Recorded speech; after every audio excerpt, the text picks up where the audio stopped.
নমস্কার বন্ধুরা, আজ আমি নিয়ে এসেছি দুর্দান্ত স্বাদের ফুলকপির একটি নিরামিষ রেসিপি, যেটা ভাত, রুটি, লুচি, পরোটা, পোলাও, ফ্রায়েড রাইস যে কোনো কিছুর সাথে খেতে দুর্দান্ত লাগে। আর তৈরি করাও কিন্তু খুবই সহজ, খুবই কম সময়ে আর বাড়িতে থাকা সাধারণ কিছু ঘরোয়া উপকরণ দিয়ে এই রান্নাটা তৈরি হয়ে যায়। এই শীতে ফুলকপির অনেক রেসিপিই তো ট্রাই করলেন, একবার এইভাবে বানিয়ে দেখবেন, বাড়ির ছোট্ট থেকে বড় সকলে একদম তৃপ্তি করে আঙ্গুল চেটে খেয়ে নেবে।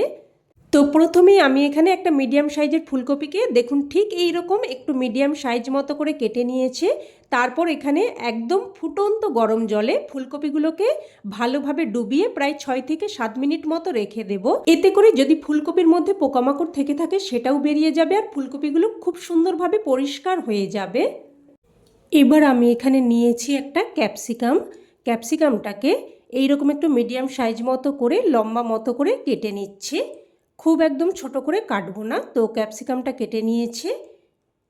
এবার এদিকে দেখুন প্রায় 6-7 মিনিট মতো আমি ফুটন্ত গরম জলে ফুলকপিটা ভিজিয়ে রেখেছিলাম। এবার এই ফুলকপিটা জল থেকে ছেঁকে নিয়ে আবারও ঠান্ডা জল দিয়ে ভালোভাবে ধুয়ে নিয়েছি। এবার গ্যাস অন করে কড়াই বসিয়ে এখানে দিয়ে দিয়েছি একদমই অল্প একটু সর্ষের তেল। এবার তেলটাকে খুব ভালোভাবে গরম করে নিয়ে তারপর এখানে ধুয়ে রাখা ফুলকপিগুলো দিয়ে দিচ্ছি। আর ফুলকপি ভাজার সময় কিন্তু আপনি যতই তেল দেবেন ফুলকপি কিন্তু ততই টেনে নেবে, তাই আমি খুব বেশি তেল দিইনি। তো সাথে অল্প একটু লবণ আর অল্প একটু হলুদ গুঁড়ো দিয়ে ভালোভাবে মিশিয়ে নেব। মিশিয়ে নিয়ে এবার লো টু মিডিয়াম ফ্লেমে একটা ঢাকনা দিয়ে ফুলকপিগুলোকে প্রায় 3 থেকে 4 মিনিট মতো ভেজে নেব। তো দেখুন ঢাকনা দিয়ে প্রায় 3 থেকে 4 মিনিট মতো ফুলকপিগুলোকে ভেজে নিয়েছি। দেখুন ফুলকপিগুলো হালকা লাল মতো করে ভাজা হয়েছে। তো এবার ফুলকপিগুলো উঠিয়ে নিলাম। এবার ওই কড়াইয়ের মধ্যেই দিয়ে দিলাম 1/2 চামচ মতো গোটা ধনে, 1/2 চামচ মতো গোটা জিরে, দিয়ে দিলাম অল্প একটু আদা, প্রায় 1/2 ইঞ্চি মতো আদাকে ছোট ছোট টুকরো করে দিয়েছি। আর দিয়ে দিয়েছি 7-8টার মতো কাজু আর 14-15টা মতো কিশমিশ। এবার লো টু মিডিয়াম ফ্লেমে এগুলোকে অনবরত নাড়াচাড়া করে ভেজে নেব। মোটামুটি মশলা থেকে একটা সুন্দর ফ্লেভার বেরোতে শুরু করবে আর কাজু কিশমিশগুলো এরকম হালকা লাল মতো হয়ে যাবে, ততক্ষণ অবধি কিন্তু ভেজে নিতে হবে। তো মশলাটা ভেজে উঠিয়ে নিয়েছি। এবার এটাকে একটু ঠান্ডা করে নেব। এবার ওই কড়াইয়ের মধ্যেই আবারও দিয়ে দিলাম ছোটো চামচে 2 চামচ মতো সর্ষের তেল। তেলটাকে ভালোভাবে গরম করে নিয়ে এখানে কেটে ধুয়ে রাখা ক্যাপসিকামগুলো দিয়ে দিয়েছি আর দিয়ে দিয়েছি 2টো কাঁচা লঙ্কা। আর ঝালটা কিন্তু অবশ্যই আপনারা আপনাদের স্বাদ অনুযায়ী দিয়ে দেবেন। এবার লঙ্কা দুটোকে কড়াইয়ের মাঝখানে এইভাবে রেখে প্রথমে ভেজে নেব। তো দেখুন কাঁচা লঙ্কাগুলোকে বেশ সুন্দর করে কিন্তু ভেজে নিয়েছি। এবার এই লঙ্কাগুলো উঠিয়ে নিচ্ছি।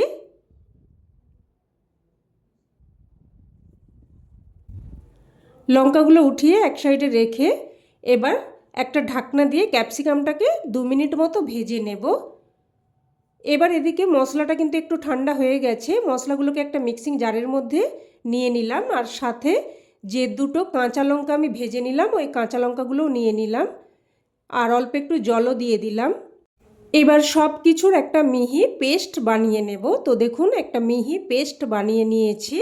এবার এদিকে ঢাকনা দিয়ে ক্যাপসিকামটাকে প্রায় 2 মিনিট মতো ভেজে নিয়েছি। দেখুন ক্যাপসিকামগুলো ভাজা হয়ে গেছে। তো ক্যাপসিকামগুলো উঠিয়ে নিচ্ছি। উঠিয়ে নিয়ে এবার ওই তেলের মধ্যেই ফোড়নে দিয়ে দিচ্ছি 1/2 চামচ গোটা জিরে, 2টো ছোটো এলাচ ফাটিয়ে দিয়েছি আর অল্প একটু দারচিনি আর 2টো শুকনো লঙ্কা দিয়ে দিয়েছি। এবার ফোড়নটাকে নাড়াচাড়া করে কয়েক সেকেন্ড ভেজে নেব, যতক্ষণ না অবধি ফোড়ন থেকে একটা সুন্দর ফ্লেভার বেরোতে শুরু করছে। তো ফোড়নটা ভেজে নিয়ে এবার এখানে একটা মিডিয়াম সাইজের টমেটোকে আমি ছোট ছোট টুকরো করে কেটে দিয়েছি। এবার নাড়াচাড়া করে টমেটোটাকেও কিছুক্ষণ ভেজে নেব। তো টমেটোটা একটু ভেজে নিয়ে এবার এখানে আগে থেকে তৈরি করে রাখা মশলার পেস্ট দিয়ে দিচ্ছি। মিক্সিং জারটা ধুয়ে অল্প একটু জলও দিয়ে দিলাম। এবার দিয়ে দিচ্ছি স্বাদ অনুযায়ী লবণ আর অল্প একটু কাশ্মীরি লঙ্কার গুঁড়ো। আর এই রান্নাতে কিন্তু হলুদ গুঁড়ো পড়বে না। হলুদ গুঁড়ো দিলে কিন্তু রান্নার স্বাদটা অতটা ভালো লাগবে না, তবে আপনারা চাইলে একদমই সামান্য একটু হলুদ গুঁড়ো ব্যবহার করতে পারেন। তো এবার মশলাটাকে ঢাকনা দিয়ে দিয়ে কষিয়ে নেব। তো ঢাকনা দিয়ে মশলাটাকে দেখুন কষিয়ে নিয়েছি, তবে একেবারে কিন্তু খুব ভালোভাবে কষানো হয়নি, মোটামুটি মশলা থেকে তেল ছাড়তে শুরু করেছে। আর ঠিক এই পর্যায়ে ভেজে রাখা ফুলকপিগুলো দিয়ে দিতে হবে, আর মাঝে মধ্যে অবশ্যই কিন্তু একটু করে নাড়াচাড়া করে দিতে হবে। যেহেতু কাজু কিশমিশ বাটা দেওয়া আছে, অল্পতেই কিন্তু কড়াইতে আটকে আটকে যাবে। তো সাথে অল্প একটু জলও দিয়ে দিলাম। এবার আবারও সব কিছু ভালোভাবে নাড়াচাড়া করে মিশিয়ে নেব। আর ঠিক এই পর্যায়ে আমি কিছু মটরশুঁটিও দিয়ে দিচ্ছি। আপনারা চাইলে মটরশুঁটি বাদ দিয়েও রান্নাটা করতে পারেন, তবে শীতের সিজনে অল্প একটু মটরশুঁটি দিয়ে দিলে কিন্তু খেতে মন্দ লাগে না। তো সব কিছু মিশিয়ে নিয়ে এবার আবারও একটা ঢাকনা দিয়ে মশলাটাকে কিন্তু প্রায় 3 থেকে 4 মিনিট মতো কষিয়ে নেব। এতে করে মশলাটাও সুন্দরভাবে কষানো হয়ে যাবে আর ফুলকপিটাও কিন্তু অনেকটাই সেদ্ধ হয়ে যাবে। তো প্রায় 3-4 মিনিট মতো ঢাকনা দিয়ে দিয়ে দেখুন কষিয়ে নিয়েছি, খুব সুন্দরভাবে মশলাটা কষানো হয়ে গেছে। এবার এখানে দিয়ে দিচ্ছি 1 বাটি মতো গরম জল। আর অবশ্যই রান্নাতে গরম জলটাই ব্যবহার করার চেষ্টা করবেন, তাতে করে রান্নাতে যেমন সময়টাও কম লাগে, সেই রকমই কিন্তু রান্নার স্বাদটাও বজায় থাকে।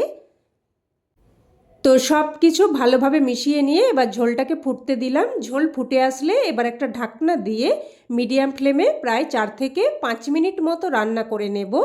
তো ঢাকনা দিয়ে প্রায় 4 থেকে 5 মিনিট মতো রান্না করে নিয়েছি। এবার এখানে আমি ভেজে রাখা ক্যাপসিকামগুলো দিয়ে দিলাম। যেহেতু ক্যাপসিকাম সেদ্ধ হতে একদমই সময় লাগে না, তাই একটু রান্না করে নিয়ে তারপর ক্যাপসিকামটা দিয়ে দিলাম। এবার একটা ঢাকনা দিয়ে জাস্ট 2 মিনিট মতো রান্না করে নেব। তো 2 মিনিট মতো রান্না করে নিয়েছি। আর দেখে নেব এবার ফুলকপি ভালোভাবে সেদ্ধ হয়েছে কিনা। তো দেখুন খুব সুন্দরভাবে ফুলকপি সেদ্ধ হয়ে গেছে। এবার এখানে দিয়ে দিলাম অল্প একটু চিনি। অল্প একটু মিষ্টি কিন্তু অবশ্যই দিয়ে দেবেন, তাতে করে রান্নার স্বাদটা সুন্দরভাবে ব্যালেন্স হবে আর খেতেও কিন্তু খুবই ভালো লাগবে। তো চিনিটা দিয়ে ভালোভাবে মিশিয়ে নিয়ে এবার এখানে সবশেষে দিয়ে দিচ্ছি 1 চামচ মতো ঘি। একদমই সহজ একটি রান্না, তবে খেতে কিন্তু দুর্দান্ত হয়। এই শীতের সিজনে অবশ্যই একবার বানানোর অনুরোধ রইল আপনাদের কাছে। তো দেখুন ঘিটা দিয়ে মিশিয়ে নিয়ে এবার গ্যাসের ফ্লেম বন্ধ করে ঢাকনা দিয়ে স্ট্যান্ডিং টাইমে রেখে দিয়েছিলাম, আর রান্না কিন্তু এখন একদম তৈরি। এবার এটা গরম ভাত, রুটি, লুচি, পরোটা, ফ্রায়েড রাইস, পোলাও যে কোনো কিছুর সাথে পরিবেশন করতে পারেন। খেতে কিন্তু জাস্ট ফাটাফাটি লাগে।